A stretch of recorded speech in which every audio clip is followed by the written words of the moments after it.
This is the Detroit Sports Podcast Network.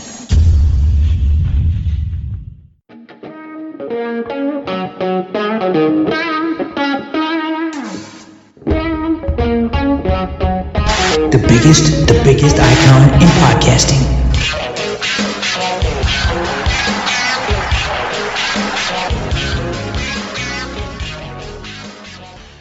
Happy New Year, everybody. Welcome to the latest DocNJock podcast on the Detroit Sports Podcast Network. I am the Doc, John Macaroon. Joining me, my guy, Adam, the Jock Strozinski. Boy, do we got an interesting podcast this week.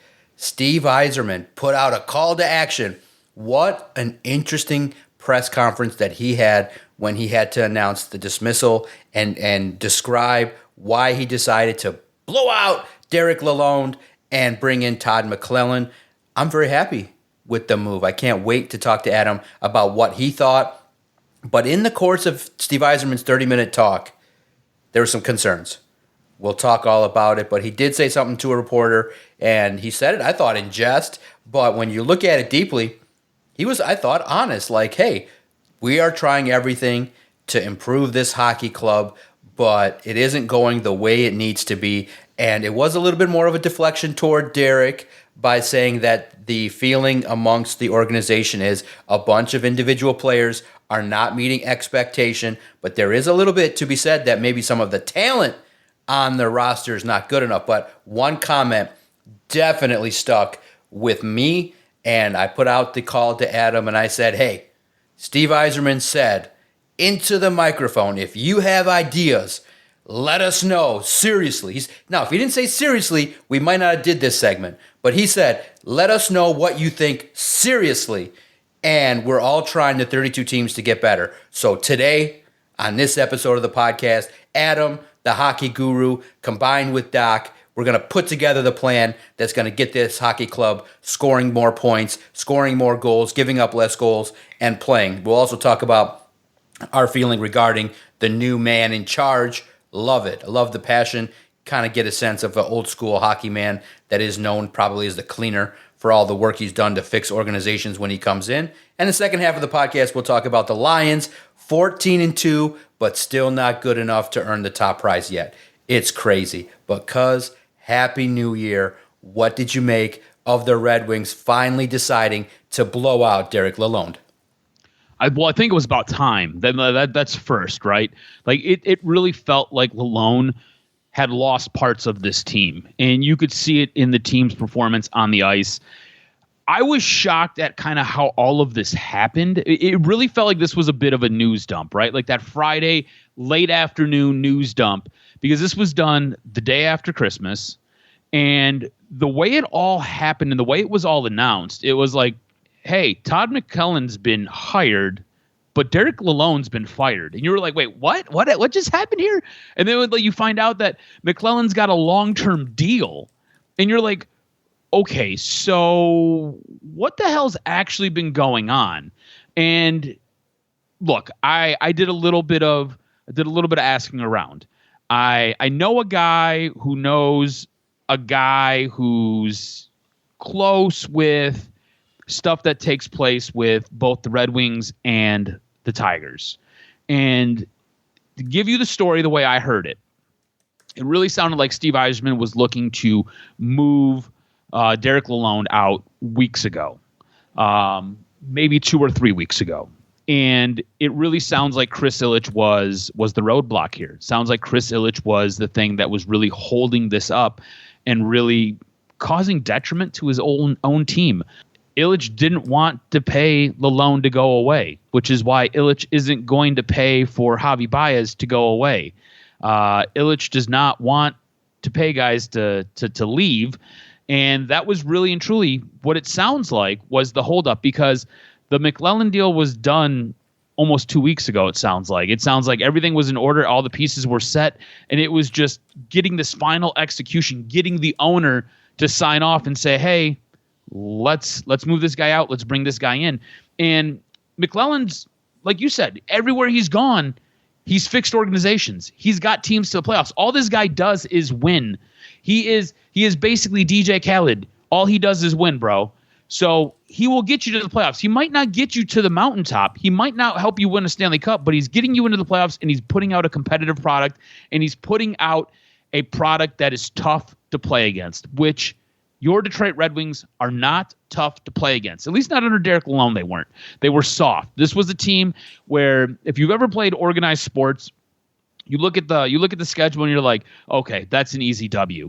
And maybe you don't go through practices as hard. Maybe you show up and I don't want to say take the game lightly, but you're basically running at half to 3/4 speed. You don't have to go full go. And teams were able to get wins against the Red Wings. Now, look, I think the roster construction is flawed, and that's on Steve Yzerman. But I think the product that you were getting, the lackluster play, that's on Derek Lalonde. I think bringing in McLellan is a fantastic deal. I think there are bigger organizational problems, though, because if you're the owner and you're going to sit on your hands because you don't want to write a check for a coach who's basically dead in the water and is losing the locker room, and you're going to cost your team a chance to make the playoffs, which in my mind is just stupid, because if you're driven by the bottom line, you and I both know you make the playoffs, you make more money, you're selling more tickets. When a team starts winning, you start having packed houses, and packed houses lead to more gates leads to more cash in your pockets. It just escalates the snowballs. Being an owner is an absolutely amazing thing as long as you're a good owner. In this town, we've got an owner who owns 2 sports teams, and he is the absolute shits. He is the complete opposite of his father. He sucks. I was thinking about this. I'm just kind of rambling right now, but I was thinking about this. We go from a time where we have the Lions as basically the butt of all of the jokes because you had an owner in William Clay Ford who couldn't get out of his own way, and he hurt his team. His wife steps in, takes over, and she does a better job, but she doesn't do a great job, only for his daughter to step in, and she's done a fantastic job. And now we've got a team that we're going to talk about a little bit later on in the podcast who is on the verge and on the precipice of being the number 1 overall seed in the NFC North and on the verge of having a bye week to get into the playoffs and has a chance to actually play in the Super Bowl if things fall their way. You now have, you basically have role reversed, because at that time when all that was going on, the Ilitches, Mike specifically, who owned the Tigers, and they were playing for World Series. You had the Red Wings, who had a dynasty, and they were winning Stanley Cups.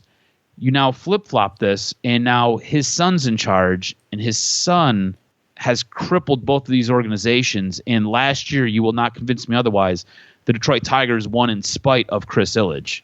The Detroit Tigers, what they did was not according to the plan, because Chris Ilitch didn't want to spend the money. And you see it happening right now with the winter meetings going on in baseball, where this guy does not want to spend money. He keeps basically hamstringing this team.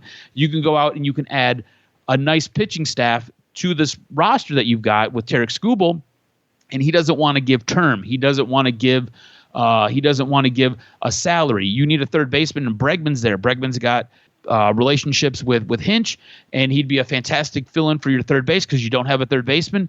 But it sounds like a year and maybe $20 million is the sticking point here. Like, you can negotiate contracts, and you can have buyouts, and you can have dead years, and you can have opt-outs. You can have all these things built into a contract, but this guy, honestly, it's like a pissing contest with him. He can't get out of his own way, of his own ego. So to me, I think there's more organizational problems, and I think this highlights it. This hiring of Todd McLellan highlights it because of how it all played out. I think he's a good hire. I don't know if there's a better hire, or if there would have been a better hire if you would have done this the more conventional way, where you name an interim head coach and then you get to go into the offseason and you get to find, or you get to cultivate a guy that you really, really want. Maybe this would have been the guy the whole time. Maybe you got on him early. Maybe he gets to come in and he gets a half a year to kind of put his plan together and to really build this roster the way he wants to see it and get these guys to play the way he wants to see them play. I just thought it was really weird the way it all played out. And like I said, I think there are bigger problems than just what we're seeing on the ice. I think there's bigger things going on inside the organization. What was your reaction to McLellan getting a long-term deal and Lalonde basically being told, see ya on Christmas, on the day after Christmas, on Boxing Day, which is a Canadian national holiday? Well, look, the writing was on the wall. When you saw the dispassionate discussions of Dylan Larkin, the way the team played.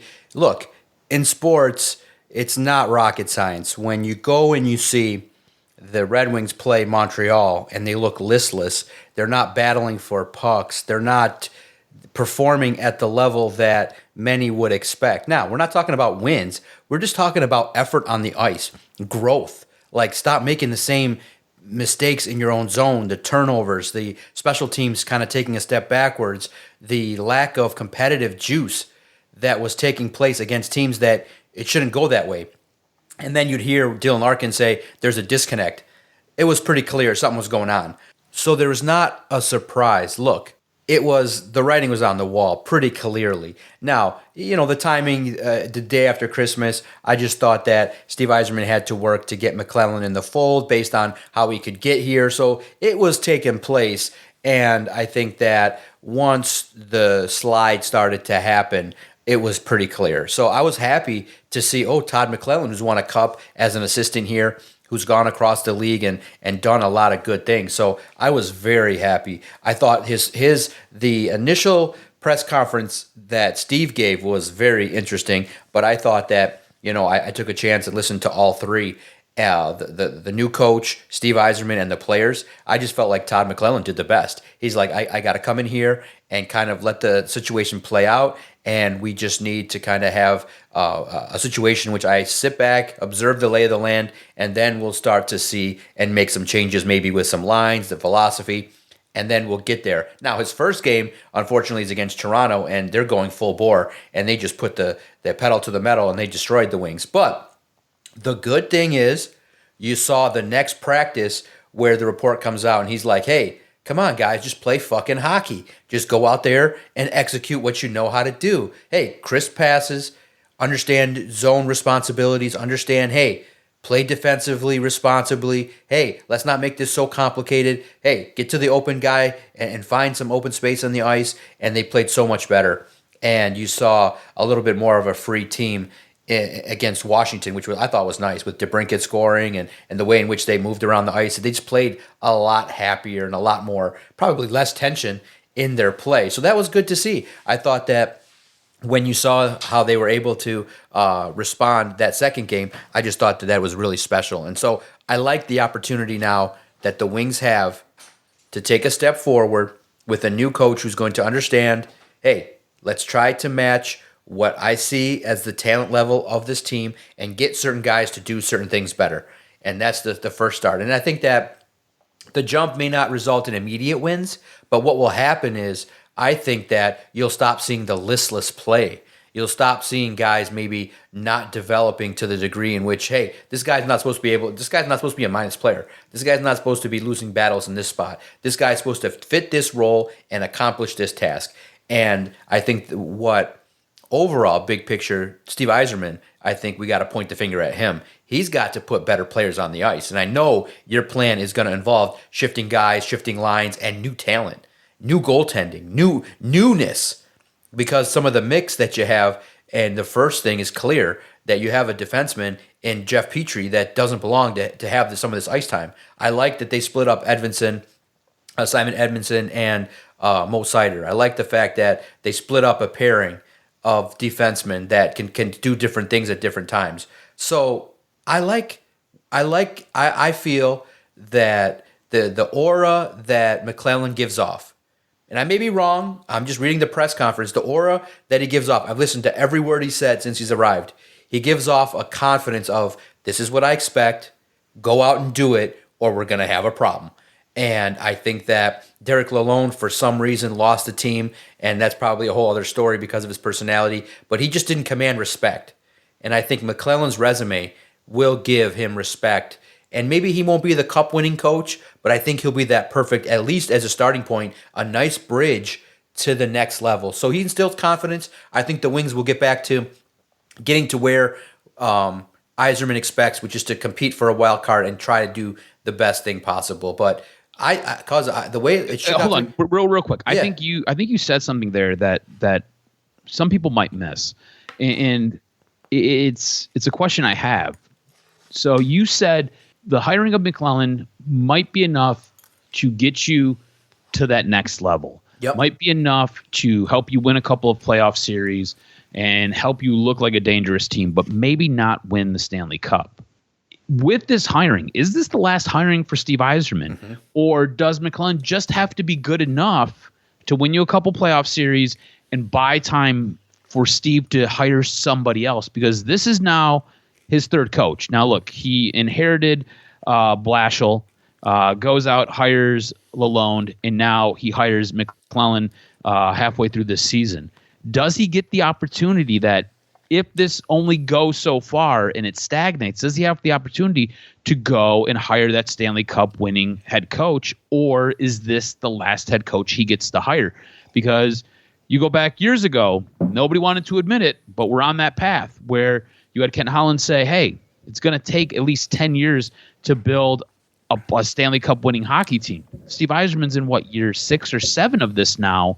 And to be honest with you, we're nowhere near even sniffing the playoffs right now.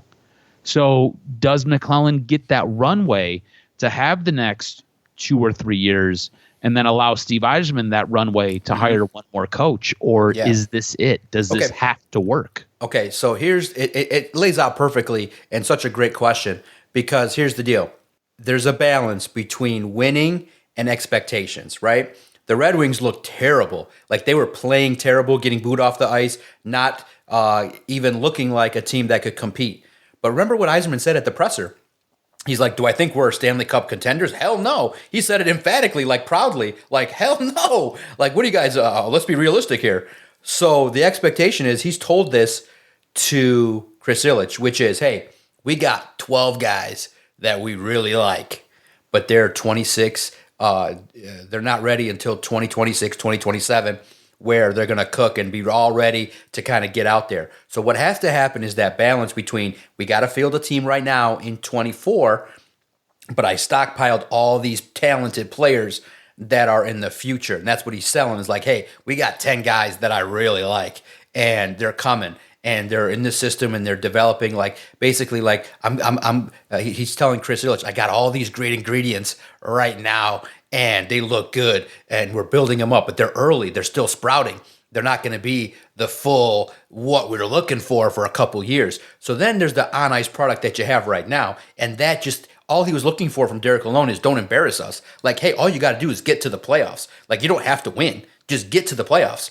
Now that he's got Todd McClellan, that should be the goal. That's the initial goal is, hey, start to get into the postseason. Then you can start to evaluate Todd. I think that Steve Yzerman's getting that respect because just based on what's going on, yeah, there's a little bit of heat on him, but I think that he's got a guy that can develop talent. And now when you get to the postseason, what does it look like? Do you get blown out in 4 games every time for the next couple years? Or do you compete? Hey, do you win a series? Do you get to the second round? Then, okay, that gets McClellan another year. Hey, now I sprinkle in 2 more guys. What does it look like? Do these 2 guys because Steve looks at Derek Lalonde is like, these guys are going backwards. Like, these players don't like you, they don't respect you, and they're playing worse. So you can't have that. So you need that balance of, hey, we and Todd McClellan knows this. It's all about when you get to the postseason, how do you adapt? How do you look? What development does it look like? And do you follow what Steve Yzerman wants? And I think that's what's going to happen. Better defense, better play in the neutral zone, less turnovers, better special teams, improvement across the board analytically, not regression. You can't have regression when you're investing in these talented players. Now, the question mark is, and I think that's the crux of the issue, is I think that the mix of talent and veterans is not right. I think that you could have younger talent getting more experience along with better veterans. Like, I don't know if you should have brought Patrick Kane back. That might have been a decision that you could have made and said, well, I know he's boys with DeBrincat and that keeps him happy, but I think in lieu of what you're at, you could have had a younger forward out there or an individual that could have come in. So I look at it like Todd McClellan's job is to develop the talent, but more importantly, Steve Yzerman has not made some moves that you would say, hey, maybe getting rid of some players that have shined elsewhere might have been beneficiary, but they might have been cap casualties. So my thinking is now, look, McClellan, he's in his situation, and now we're at the point where, yeah, it's important to evaluate Todd, but more importantly, Steve Yzerman has not done the job to the degree in which his expectation and expertise would deliver. I think that he does. He'll get a chance to hire probably someone, because I do think McClellan will shine. But I think that Steve Yzerman has underperformed in the ability to recognize a timeline that's more suitable to sports. Like, you don't get 10 years. Like, the fan base, if they don't get to the playoffs this year, next year, they're going to really evaporate and become really vile and unruly in regards to calling for his head. I think he gets the benefit of the doubt this year, but I think Steve Yzerman is not doing a good enough job, and it lends to the point where, what do you think about the job Steve Yzerman is doing, cuz? Mm-hmm. Because it's not good enough. It's not to the standard of an elite general manager with the pedigree that he should have. He should know talent that's able to perform. He should know that, hey, bringing in a Jeff Petrie and then having him just crap all over the ice every time he plays, and being a player that is irresponsible with the puck at times and is directly responsible at times to play that results in losses, he's a losing player at this point in time. You got to move on. You got to kind of figure out other opportunities as well to insert more talented individuals. And then just the handling of Sebastian Cossa, from my perspective, was piss poor. Like, you bring up this kid and you give him mop-up duty. Like, my solution is simple. I brought the simple solution first, while you give the expert opinion, was, hey, I want to see Cossa and see what he brings to the table. I think the first issue with the Wings is goaltending. Like, all these guys are a bunch of B- goalies. And then they can have, the problem is they got a bunch of middling goalies that at certain times can play well. Husso took steps backward. Every time he has 2 good games, he has 4 bad ones. Talbot, I know he's glued to the hip with McClellan. Everywhere Todd is, Talbot is, which is funny. But in the end, I think that with the rebuild, let the kid get some experience. Let the kid go in there and play and see what he's got. You can maybe expedite his development. And I just think a couple roster moves could be made with maybe less ice time for Patrick Kane and more for some young guys, and highlight guys like Lucas Raymond and Veleno, and get more out of young guys, and maybe even kind of showcase, hey, to the veterans, hey, if you're not going to lead and be a team player, you got to get more from Kopp. You got to get more from JT Compher. You got to get more from guys. But also at the same time, if they're not delivering, then I think that maybe 2 or 3 more young guys would be welcomed in this mix. But I don't think Yzerman's put the right mix together in terms of vets and young players this year. And look, I agree with you 110%. I think what he's done with free agency has been abysmal. I think the way he is trying to protect some of these young kids, at a certain point, you just got to let them play. At a certain point, you really just have to let them go out there and experience what it's like. And sometimes it gives you a little bit of a boost. You were able to see what happened with Sebastian Cossa when he got that mop-up duty. He helped that team go out there and win a game. Why, since you've got him up, why not throw him out there and see what he can give you? Maybe the defense plays a little bit better in front of him. You don't know. Now, maybe we'll get some of these things with McClellan here. He might have a bit of a plan, and it might be on the same page as Steve Yzerman. But I would agree with you 100%. I don't like the team that Steve Yzerman has constructed thus far. I want to ask you this real quick before I kind of give you some alternative ways for this team to get better. Do you feel like with that comment from Steve Yzerman, where he was like, if you have other options or you have other ideas, let me know. Do you feel like Steve Yzerman is starting to feel the pressure from the fan base and starting to hear the media when they're asking these questions and they're kind of calling for his job possibly? I mean, it really does feel as though he is on the hot seat. And when I say that, I don't mean like he's going to get fired this year, but it feels as though the hot seat going from 1 to 10, it feels like going into this year, it was on probably a 3 or a 4. At this point, it's probably closer to like a 6 or a 7, and I think he's starting to feel it. Because that was one of the, and that's see, and I think everybody knows that here's my questions and here's how Adam and I talk. I feel like every media session should involve that level of kind of probing and not, just highlighting all the good stuff, but kind of highlight some things that are not going well. For example, when Dan Campbell talks about, hey, we got to clean stuff up, I think a natural follow-up question is, what is it that you want to clean up? Not just keep highlighting, well, yeah, the defense played great in the second half against the 49ers. Hey, well, what happened in the first half when you're getting torched? You got to ask those questions relevantly with the right mix.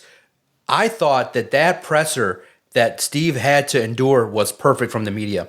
They asked him, okay, you talked about your timeline and who's going to be part of this timeline at that time. Why is the team going like this? Why did the team not perform at the highest level? What is going on?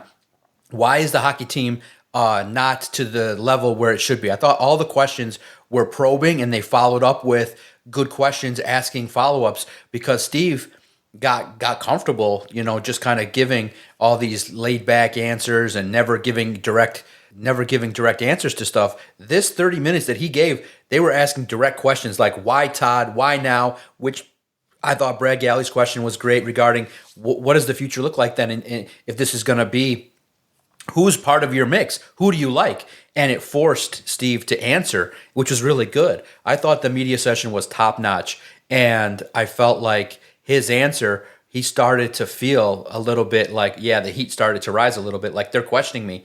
But I respected Steve for, he understands the way to say, look, we're all trying to get good players. Like, I can't just trade all my bad players for 2 good players. But at the same token, I think what he wasn't prepared for is some people saying, hey, some of the guys that you invested in may not be the right guys. Like, you went out and got free agents that maybe aren't contributing. Like, you gave money to JT Compher and Kopp, and they've been up and down. Like, they haven't done some things. You let some guys go, and you made a salary cap move, and I think that might have disrupted the team chemistry. And the players go out there and do some things. So I felt like that Steve really said, hey, we're in the position of being a rebuilding team, and this is something that, I thought that he probably felt like there'd be a little bit more patience from people, but the media came to press him because you did fire a coach, and now I think he now realizes, oh, okay, Todd is not going to be the guy answering the questions. People are going to talk about me, and when you're on your second coach, and technically you're third, but you inherited Blashill, Lalone was your guy, and you were there, so you know what he brought to the table. He wasn't a player's coach. He did not relate to the players. He was the Matt Patricia light of the Red Wings. So that's on Steve. It's not on Derek. It's on Steve. Now, this hire is also on Steve, and I think that's the right spot 6 years in, is the finger is not on Todd McClellan. He's coming in midway through the year. He's got to figure this shit out on the fly. The question mark lies in Steve Yzerman is not putting together the right team. Steve Yzerman is not bringing the right pieces together. Steve Yzerman is not moving this along at the pace where it needs to be. This year should have been a year where you won a playoff round or 2, no doubt about it. But it still looks like you're evaluating guys with a mix that's kind of a little bit sour. There's a sour mix, and part of it's due to Steve Yzerman. So I thought absolutely great media session. And he got uncomfortable, and he's like, yeah, give me your ideas. We'll listen to everything. But in the end, what he means is that he's listening to all this stuff. Everyone's telling him these kind of things in the meetings that he does. The problem is that we don't want to be bogged down with all these meetings. You got to take some action. Hey, if this stretch of games doesn't produce a lot of points, you got to pull the trigger and start making some moves. Dump some guys and move some guys in and start the development clock on the next wave. Like, come on. Like, we don't, like, literally, I'm willing to sacrifice 24 and just have it tank out and get some development here, and let's see, because I don't care about JT Compher and Kopp and some of these other guys when you have a bunch of young cats in the minors that can score and play and be physical and play Red Wing hockey. So that's where I was so proud of the media, and Steve felt the pressure. Now he should, because we're on it. Doc and Jock, we're not going to pull back any punches. Our tweet directly from our account at Detroit Podcast, the last 12 months, Steve Yzerman has done a shit job. And that's not the standard that is expected anywhere in Detroit. And now the next thing that people will say is, okay, he put out a cry for help. Now we got to give it. So we are critiquing.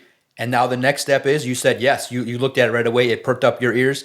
And he said, tell me your suggestion. So Adam, what would you have done differently? I said, hey, I want to play a young goalie. Kosa looks like there's something there. I want to limit the ice time of players that are not performing and get after it defensively, mix up the lines and handle business. But specifically, where do you think the roster could be adjusted realistically with some names and people that can shift in to some lines that potentially could help this hockey team rack up 2 points at a time for the next couple weeks?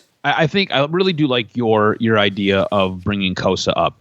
If you go back to the beginning of the year where we kind of did we did a really brief preview of this team. We kind of talked about some of the free agent moves that the Red Wings made.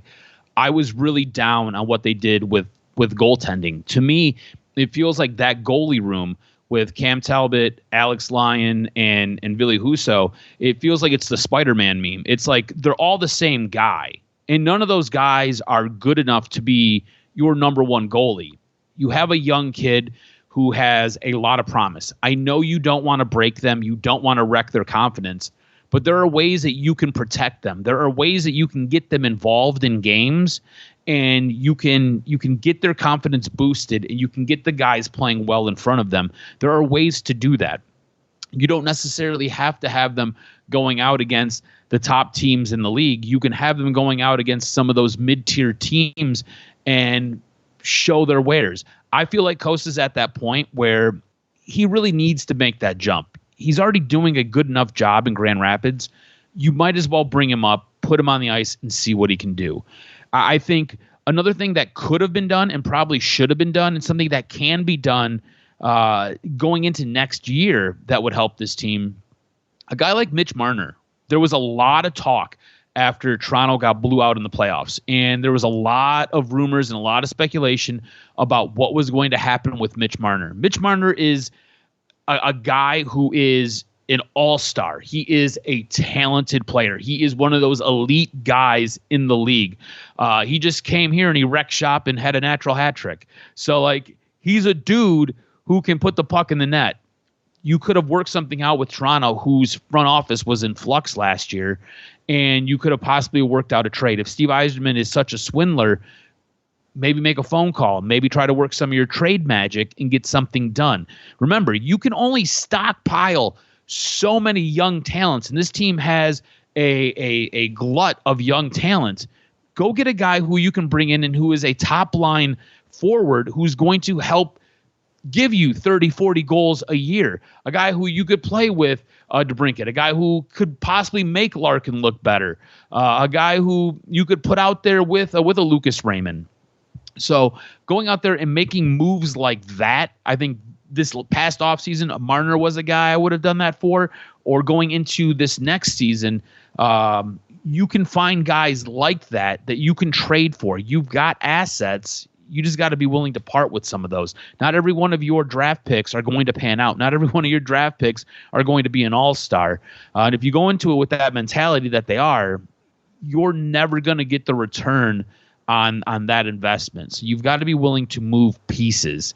I think defensively, their defense has been so bad for so long. And you kind of seen going into this year, this team kind of readjust what they wanted to be. They went from having a pretty decent scoring defense to trying to be a little bit more defensive minded.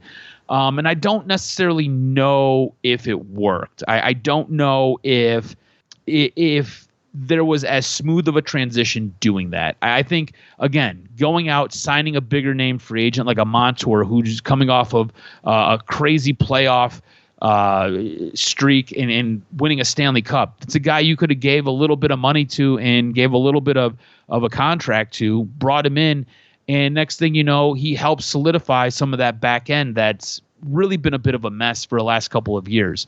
Instead, you don't do that. So do you do that next season? I think you have to. I think what has to happen is this team has to form an identity, and maybe that's what McClellan's going to do over the next couple of months. He's going to help this team develop that identity that they need, and then what you can do is you can go get some guys who are going to play a little bit physical, guys who are going to play a little bit gritty, and who are going to give you some good shifts on that back end and help the guys up front and help those guys score. And again, the guys up front need to do their job. They need to bang the boards. They need to get in front of the net. They need to play a certain style of hockey. To me, it feels like the Red Wings don't have an identity and they're very, very soft. So for me, it's bringing in these pieces that are going to help change the identity of this team. I think that makes a better product on the ice, and that helps lead to wins. Yeah, no, I look at it like you have this mix of talent, and it just doesn't seem like it's right. You feel like, okay, you know, The scoring is down. You don't have snipers. Like, just find snipers, whether it be in the minors, whether it be through trades. You don't have enough guys, outside of DeBrincat that you say, okay, night in, night out, they're going to put the puck in the net. And I just think that, too, if you're not going to have snipers, then you got to have at least some guys that are responsible defensively. And I just think that you got to find puck-possessing forwards that are able to move the puck, and then you got to find, a defensive scheme or system in which, hey, it doesn't feel like this is a Steve Yzerman team. You know what I mean? It's unusual that if you ask anybody, well, what are the Red Wings? Well, they're just like a collection of guys. Like, do they play stout defensively? Mm-hmm. No. Does the penalty kill and power play look like it gets better? No. Does it look like this football? Does it look like this hockey club can play physical like a football team that everybody respects here in town? No. So you got to be like, come on, man. Come on, Dylan Larkin. You got to lead this hockey club and not have like, you can lose 2-1. It happens. But when you're out there and you're getting dominated by Montreal, that just really put a bad stench in everybody's mouth. And I agree. I feel like, and maybe the Stamkos deal was not the deal that everybody, thought because of the extra year and all that. I don't think that was the answer, but somebody that could have been, look, in the end, you can't bring in as a major signing in a salary cap a dude from Florida who's past his prime, and he stinks. Like, come on. Like, that was not the answer. I know people talked about it, but I look at it like you need some more moves, like kind of in the vein of when we talk about the Detroit Lions, you need like a Jahmyr Gibbs and a Jamison Williams and a Sam Laporta, and meaning that those are three dudes that come in and you count on them to play. And now for the Red Wings, it's basically Larkin and DeBrincat putting the puck in the net, and then a bunch of guys that you don't know. Now, the good thing is Lucas Raymond is developing. You would get a big, huge boost if McClellan can get a little bit more from Joe Veleno. And I think that's probably where some of the frustration was, is that a guy like Veleno didn't develop. You know what I mean? Like, not as good as others, and some guys that the Wings have took chances on have not gotten better. So we'll see if Veleno gets some more confidence, and we'll see if Todd McClellan can move this forward. But yeah, I think we'll continue to evaluate and see, but we'll see what the moves look like for the Red Wings as they move forward, because I like to see what Todd McClellan guys look like, because he seems like he knows. I like the move. I think that he knows he's familiar with everything that the Red Wings are about, and I'm glad that Steve Yzerman got a chance to make this move. Let's see, and we'll revisit this in a couple weeks with the Detroit Red Wings. But now, cuz, we're here, Week 18, and it's crazy, cuz 14-2 is not enough to win the division. Straight up. 14-2 in any other year would have secured the Detroit Lions the division, number 1 seed. You could rest all your players Week 18. Everybody could chill out. But nope, not the Lions. 14-2 is good enough for a tie for first place. And you're like, huh? Yeah, because the Vikings matched them. And you're like, are you serious? Sam Darnold and Kevin O'Connell led the Vikings to 14-2? Yep, yes, they did. Justin Jefferson, Spartan Dog, Jalen Naylor emerging, kind of having a nice role there. And Addison and TJ Hawkinson, they've put together a 14-2 run.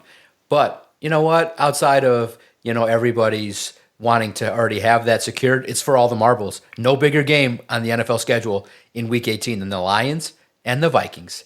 And so Monday night was the revenge game. You handled business. Everything worked out the way Dan Campbell wanted. You weren't going to rest people. You wanted to win the game. And if you would have rested people, the 49ers would have whooped your ass, because they came for blood in that first half and they exposed some things. So I want to get your reaction. What did you make of the 49ers game? Were you concerned about the defense like a lot of people are? Or do you say, you know what? Yeah, we know the defense can't do it all, but the offense can cover up a lot of warts. I was blown away at how porous that defense was. Now, maybe it was just Kyle Shanahan, because he's an elite play caller, right? He's an elite play designer. That's his calling card is offense. And maybe that was one of those things where maybe that first half he got the best of Aaron Glenn, but I was stunned at how wide open guys were down the field. Whether it was the secondary's fault, whether it was the defensive line not putting enough pressure on Purdy, whether it was the linebackers getting shook by Kittle, it was, to me, the defense was so alarming and had to have you thinking, how are they going to beat Minnesota? Because Minnesota's got a very good offense. I know that they've already beat Minnesota, but Minnesota has a very good offense. And it's one of those things where you had to have watched that game and been like, Jesus Christ, we're going to have our hands full next week. And it really felt like the defense was going to let this team down. Now, second half, everything changed. And I think that's one of the good things that you can say about an Aaron Glenn coach defense is they're going to give you what they're going to give you. We talk about it all the time. It's a bend but don't break, right? When they come out in the second half, they played like their pants were on fire. And it's a team that at this moment in time, with the defense that they have, with the players that they've got on the field, they need to be able to turn you over. If they can force turnovers, if this team can get 1 or 2 turnovers, you are going to have a better than 99% chance to win that game. I firmly believe that. Once Kirby Joseph got that first pick, I was like, all right, cool, we're back in business. And it was kind of the turning point for that. Then they turn him over again, and it's like, okay, cool. Basically sealed the deal. This team right now, with the way the defense is, with the personnel that they have to be able to force turnovers. And the way you force turnovers is either disguising coverage or getting guys in the quarterback's face or stripping the football. They didn't do that the first half. They did it the second half, and it was a dramatic difference, that first half, watching that defense play compared to what that second half defense looked like. I do have concerns with the defense. I have a lot of concerns with that defense because I don't know if you get into a shootout with a really, really good team who has a very good defense, like Minnesota does, if you're going to be able to survive that matchup. I think this week is going to go really, really far in helping calm the psyche of Lions fans or get it really revved up and get them really, really concerned for what lies ahead. But I think you got to see a little bit of a boost in this game, right? They're starting to get a little bit healthy. You're starting to get some players back. You got Reeves-Maben out there. He played some quality snaps. Anzalone reports it's looking very optimistic for him to return. I want to know, do you feel like fans should adjust their expectations and maybe raise them because this Lions defense is slowly getting guys back and slowly getting healthy as we creep into the playoff push? Or are there still concerns because of kind of what you've seen with that first half from San Francisco? Now, yeah, like I said, they got it cleaned up in that second half, but that first half, that could have really have gotten away from this team if the offense didn't keep it as close as they did. Yeah, no, it's one of those deals where Detroit Lions football takes a different shape with all those injuries defensively. It's basically make the plays when you need to defensively and count on your offense to score. But here's the thing. The defense can do it. Kirby Joseph is the best safety in the NFL. And if you make a mistake over the middle, he's going to pick off the football. So you got to realize, okay, because this is the NFL in 2024. It's tough to play elite defense across the board. It's basically hold on. It's the true definition of bend, don't break. Now, the Lions defense bent a lot, and they almost broke. That's too much. That's a situation in which you put a lot of pressure on your offense to score. And that's something, against the 49ers, you can get away with. And the schedule that you had, you can get away with that. But if you play like that against the Ravens, you're going to be down 35-3 pretty fast. So that's where you got to hope that the returning Alex Anzalone and David Montgomery in the postseason gives you the jolt that you need to help out. And you hope the development of Ifeatu Melifonwu, Emmanuel Mosley, and I think the biggest key that's going to determine the success of the Lions, and we'll talk about it, you got to get more from that defensive line. So to me, the offense will keep the Lions in games. It'll help you compete. It'll make you very comfortable playing teams like the Bills and the Ravens and the Chiefs. It'll make you comfortable. But that part of the game, we're past that now. Year 4 of Dan Campbell, it's what does it look like to win the Super Bowl? And man, that looks tough with a defense like that can give up big plays, that's now exposed with how they over-pursued with the play action. All that's on tape. And You mean literally the Bills and the Bills and the 49ers have put so much tape on how you expose the defense that teams like the Chiefs, like Andy Reid right now, is having a mangasm going, oh my God, look at how I can scheme a play to get Xavier Worthy 15 yards open. Oh my God, we can exploit Terry and Arnold. Oh my God, look at these linebackers.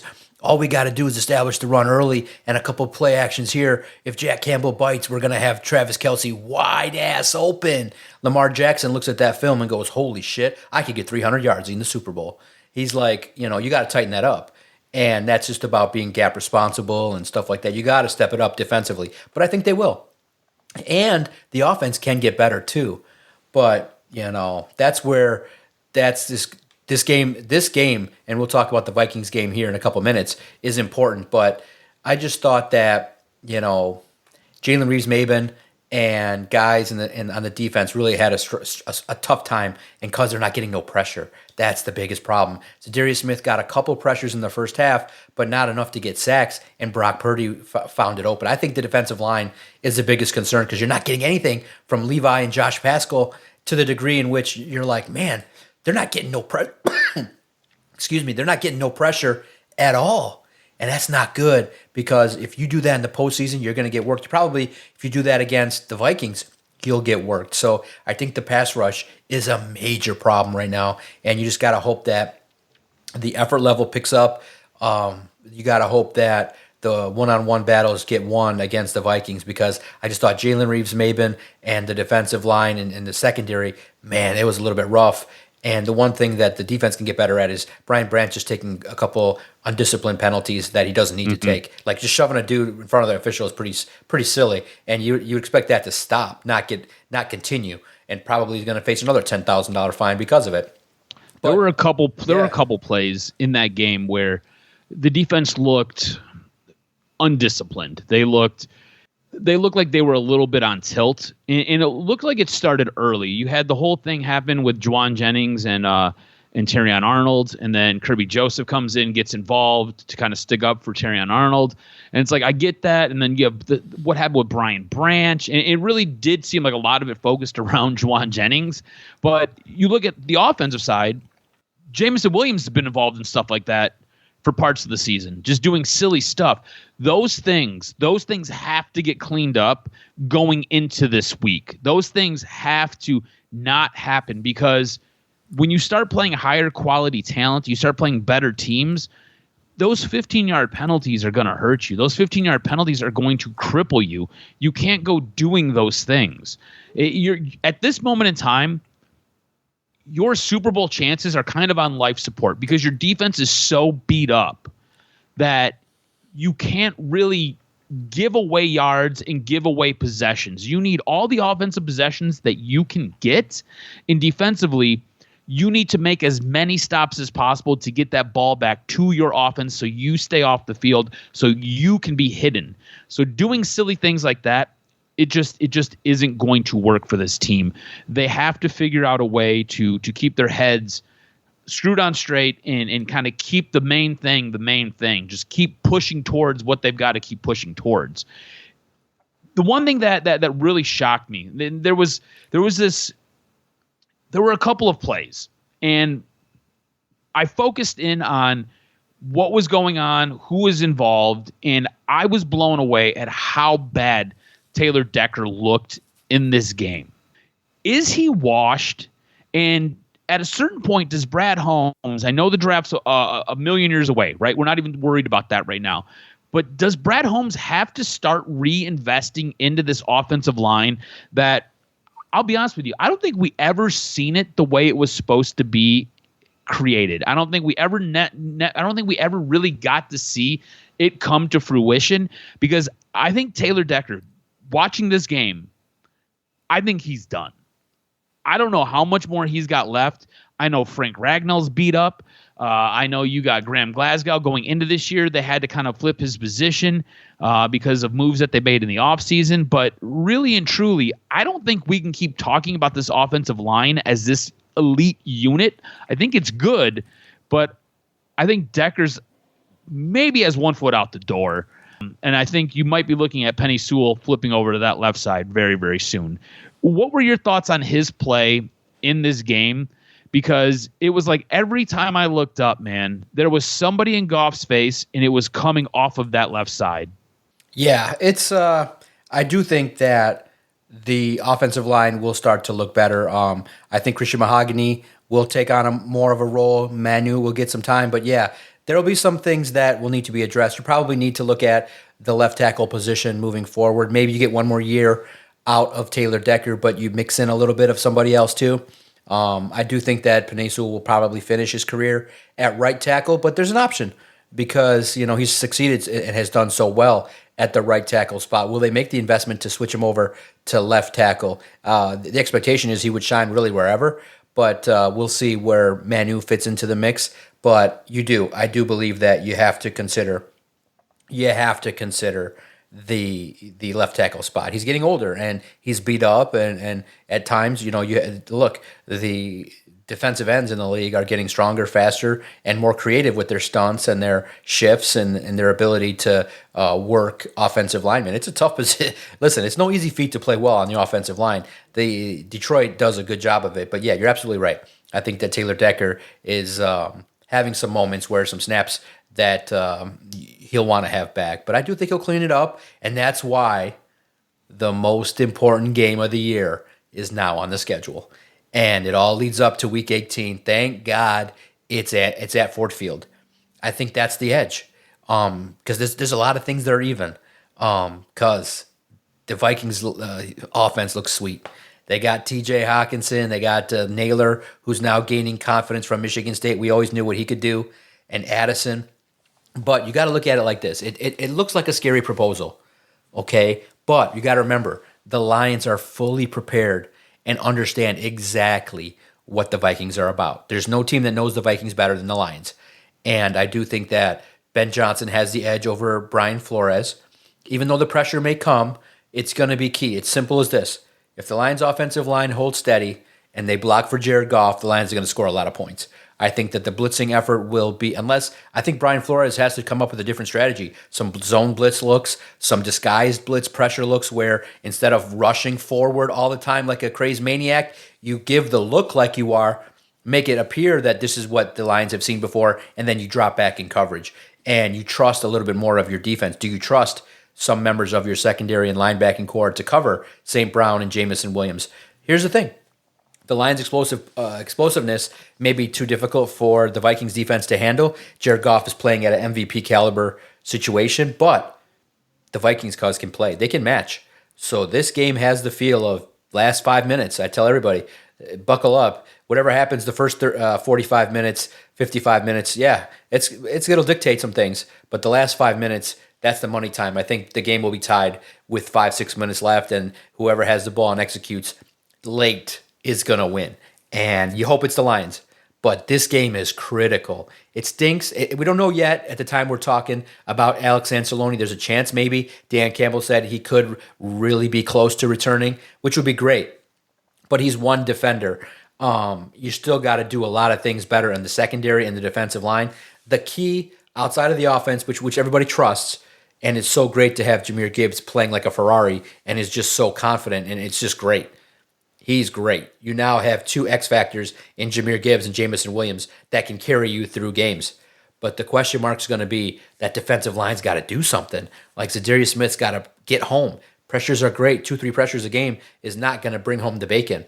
Like, you got to now amp it up one more degree, give it everything you got, because, and I think they will, you got to empty the clip against the Vikings because it's bad news. If they lose, there's a chance, and there's scenarios, and you can find them out everywhere online. If the Buccaneers lose and the Rams win and it all works out, or things shake out certain ways, the Lions may be forced to travel to LA or forced to travel to Tampa Bay. And you don't want that. You want those games in Detroit. And you hope the scenario works out for the best. Look, the Lions are a good road team, but how concerned are you about this Vikings game? Because I think the pathway to the Super Bowl for the Lions clearly is much easier when you have 2 games at home in the postseason. I don't want to go to LA. I don't want to go to Tampa. I don't want to go to Atlanta. But I will say this on a brief side note, okay? And I can announce it here first. If the Lions go to Atlanta, I will probably be checking out some Magic Wings and posting it online. So check out at Detroit Podcast. If the Lions play, put it in your notebook just to try the wings. I will go to Magic City just for the wings. Just for the wings. Nothing else. Just for the wings. Just for the wings. Only the wings. That will be the only assessment that we give is how are these delicious wings that everybody says. Maybe I would be the blow of making a road trip in January could be softened with these wings. Well, we'll see. We shall see. But back to the biggest game of the year. What is your concern level for the Lions and the Vikings? Prime time, baby. The whole country gets to see it. It's all on the line in the main event in Week 18. I'm like huge, right? Like on a scale of 1 to 10, it's a 15. I've got monster concerns with this game, and it's because Minnesota's offense has been playing so very well. Minnesota's offense with Sam Darnold, who has completely reinvented himself, looks like the guy that the Jets drafted years ago. Looks like what they wanted him to be. And then you factor in that defense. That defense is nasty. Now, look, they blitz a lot. They are a lot of times in your face.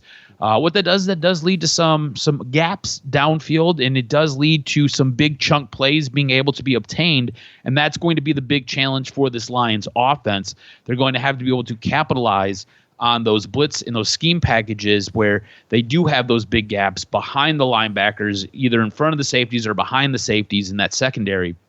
But look, this is going to be a very hotly contested game.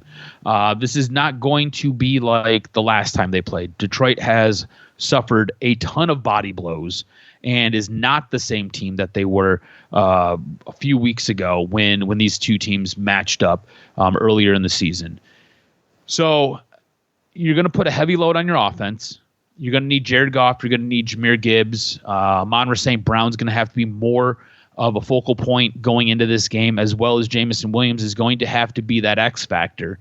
And I think offensively, you can counter that defense. I think you have the ability. You've got the guys. You've got the playmakers. You have the ability to do that. You need your defense to go out there and hold up. And this is, like I said, it's going to be a different looking game because you don't have a guy like Carlton Davis to really help secure Justin Jefferson. And look, they've got multiple wide receivers, Justin Jefferson, Jordan Addison, and then you factor in they've got Aaron Jones as a running back. It looks like Cam Akers is coming alive. They utilized him a lot this past week. They have a very good offensive line as well. So offensively, they have a very potent team. If you wanted to try to duplicate what the Lions have on offense, this team is pretty close to what you got. They don't necessarily have that X factor or that Ferrari, like you said, like Gibbs. But Cam Akers can do some stuff, and again, Aaron Jones would be the closest thing you have to a Knuckles, I guess, if you wanted to go that route. But you're going to need your defense to hold up, and I don't know how you do that. I don't know how you get the pressure on Sam Darnold and you get his feet active and you get him throwing the football all sorts of crazy ways. I'm not sure how you're going to do that because the pressures, like you said earlier, just have not been there. This secondary looks like it can be taken advantage of. Terrion Arnold, at this moment in time, I had hoped that he would develop a little bit more. I've not been impressed with what I've seen thus far. I'm hoping next year he takes monumental steps forward because right now it is a bit of a head scratcher and it's a bit frustrating sometimes watching him play. I do think you're going to be right, though. This is going to be an incredibly close game. I think it comes down, honestly, to the final 2 minutes. And I think it will be a game that will be won on a field goal. I think if Detroit can end up with the ball for the last possession, they can win this thing. It would be something along the lines of 30-28 is kind of how I see it going.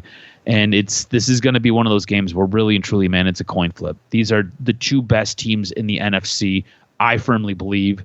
I think Minnesota is kind of built in the image and the likeness of Detroit. I think both of these teams are incredibly coached well. I think they have fantastic coordinators who like you said, this is going to be a dump the playbook out type of game. We're not in the playoffs, but this is a playoff game. So if you want that number 1 seed and you need that number 1 seed because you need that bye week because you got to get guys healthy and you don't want to go on the road, you better have some pretty cool plays in the back end of that playbook. And I think the Lions can get it done. Like I said, 30-28. Go Lions. All right. All right. Does the fact they were 8-0 on the road give you confidence that, hey, if they lose, worst case scenario, look, we expect them to win, play well, finish the story, 15-2, number 1 seed, keep Doc at home, keep Doc away from Magic City. I mean, I don't know. I'm starting to talk myself into enjoying it, but then at the same time, I look at a Ben Raven tweet, and this is the life I live, because the excitement, the highs are the highs, and the lows are the lows. Ben Raven's like, this flight from San Francisco to Detroit on my knees and hips, and he's got wrestling moves. He's got dudes doing hip drops and flips with his knees and hips. I'm like, oh my God, I can't handle that. Like, if that were to happen, you might just get someone calling you from the plane, being like, dude, I'm fucking nervous. I'm not trying to handle no shaky flight from Detroit to Atlanta. Or I part of me would be excited to go to LA, but I think of the three, I've been to Tampa quite a bit. Florida I've done. California not as much, but I don't want to go there. But Atlanta would be interesting because there could be some fun to be had, but we'll see. We'll see how it goes. But the number one thing for me is debating driving versus flying. So we'll see how it shakes out. But in the end, I know that you all are concerned about my flying habits, but we'll keep everybody abreast of what happens. Does the 8-0 record on the road give you confidence that, okay, if it ends up being Atlanta, Tampa, LA, you think it's not the end of the world if they lose, because, it'll be hyped up that way. But I think that there's still more confidence to be had that a healthier Detroit Lions team with another week to prepare, it wouldn't be the end of the season, I don't think. Wouldn't say it gives me confidence, right? But I think it leads to a chance for them to win on the road. Here's the thing. Matt Stafford has played well at parts during the season. I think this back half of the season, he's not played as well as he could or should. You do have those two wide receivers in Cooper Kupp and Puka Nacua. If you do have to go to L.A., I think those guys are obviously dangerous, and Kyron Williams is dangerous. If you have to go to Atlanta, like you're saying, I'm not really worried about Atlanta. I think for me, L.A. is the big concern, and it's because L.A.'s got a pretty decent defense. That defense has helped carry a scuffling Matt Stafford. So I think they've got enough offense to where it would be difficult for the Lions defense. And I think it would be tough for that Lions offense, because I think that Rams defense is and can get nasty. So I do not want to go on the road. Them going 8-0, I think, gives you a reason to believe that they can get the win. I'm not ready to cross that bridge until we got to cross that bridge. Let's get through Sunday, and then we can come back and we can reconvene, and I can tell you how confident I am about this team winning on the road. I'm going to tease it. We're going to tease it. We're going to leave it right there. All right. Everybody, thank you so much. Hope it's a great new year. Hope everybody's enjoying the college football playoffs. It's a big game this Sunday night for all the marbles. It's the best way. I like Dan Campbell's description. It's a fairy tale. And let's hope the Lions give everybody a great start to the year with the biggest win of 2025, and that'll kick off what will be great. I think everybody, including the media, a nice week off to kind of just sit back and reflect and to do other things. So we'll see. Maybe a week in a tropical, sunny environment as a vacation would be nice for a podcaster. We'll see how it all shakes out. But thanks, everybody, for your support. Let's kick off 2025 strong by continuing to support Detroit Sports Podcast. Make sure you follow us on Twitter at Detroit Podcast, where you can see all the videos, highlights, analysis. All the podcasts that we do are aired right there. It's a central hub. You won't miss out on anything. And to see the growth that we had on Twitter is great. The continued support that you've given us since 2013. And the number one thing we can say, uncensored, unfiltered, dedicated to Detroit sports. So everyone, appreciate your kindness, and let's have a great 2025. I can't wait for next week for the next episode of Doc and Jock. You fucking podcasters. I said don't let them in here.